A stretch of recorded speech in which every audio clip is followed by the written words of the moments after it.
So, what makes a good host? Well, the answers are many. It depends which area you're hosting. Is it a sports program? Is it a serious news program? Is it an entertainment program? Is it a chat show? Whatever. But within those parameters, you have to be, I think, believable. People have to look at you and think, that guy or gal is really there in the moment, is believing everything they say, and I believe they're really interested in what they're talking about.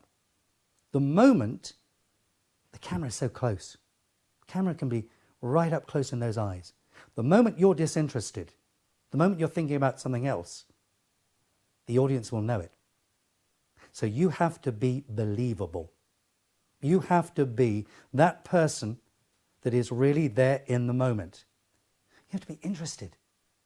How many hosts do you see presenting programs that really you think their mind's not on this job? They're talking about other things they're thinking.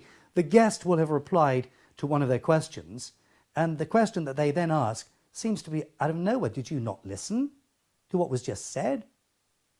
So everything has to work together to get us to believe that you are in the moment, that you are representing us, the audience. Hosts, presenters represent the audience. We are their link to the whole reason the program is there. And if we don't believe, we don't know why we're there, then the audience won't believe us either. So we have to make sure that we are actually there in the moment. We've got to be engaging. We've got to be the sort of person that people like to see, that they like to have into their homes. And that's another point. As a host, we are going to be in people's living rooms. And hey, now that people have got televisions in their bedrooms, we're going to be in their bedrooms. So our behavior has to be appropriate. We have to realize that it's a great privilege to be in someone's home. It's not something we should take lightly. I know it can be very easy. Once we get the nice big paychecks, once we get treated as if we're a star, we start forgetting why we're there. We forget that above all, we have to connect, we have to communicate with our audience. If we don't, we're on the rocky road down. And it doesn't matter what anybody says in the studio, you'll know in your heart, did I give the best that I could possibly give in that 60 minutes when I was on air? And always, please, make that answer yes. A good host is always learning. Because you don't just become a host. As far as I know, there is no school out there producing TV hosts. There are schools of journalism, not the same. Teaching people just to communicate to you, they're watching me, to watching hundreds of people watching you, thousands of people, millions of people watching you. How do you make that connection with them? That's the most vital, the most important thing that we have to learn about. It involves all the things that we are going to be talking about here. About being true to yourself. About being the best you can possibly be. And making that short time when we're in front of a camera or a microphone to be the best possible time in our lives. We love it. You've got to love it. Please don't come and try and be a host if you don't absolutely love it. Because there are thousands out there who want to be a host, who want to be in front of this camera. So don't just do it as to divert yourself. This has got to be a real commitment to communication.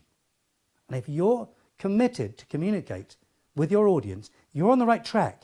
You can have all the things that I've been talking about. You can have the worst voice going. You could have the most boring voice going. You could get on everybody's nerves, but if you've got that commitment to want to enthuse the audience with your enthusiasm, then do you know what? Then we'll cope with that. I still want you to get better. I still want you to improve your voice, but you're starting on the right road. You're starting with commitment, a commitment to communicate with the viewer, the listener. They are the most important people. And if you've got that focus, If you always have that in mind, whatever's going on around you, you may be thinking, oh my goodness, makeup hasn't done a good job with my face. Is this really the best suit I should be wearing? If all of those start to intrude upon your performance, then you've failed. They're peripherals. I could speak to you now in a t-shirt, in a vest, with my hair uncombed. It doesn't matter. If I'm communicating with you, that's what matters. So always, to be the best presenter, to be the best host, you have to want, desire, need to live in front of that camera, to communicate down that microphone. That has got to be your passion. If you lose the passion, you might as well go home. You'll be doing your job like a parrot. You'll be doing it by rote. Every time that red light goes on the top of the camera, is that little rush of here I am communicating with hundreds, thousands, millions of people. That is such a buzz. So I'm going to make sure that I do it well and I believe in what I'm doing. Belief is key to everything in communication.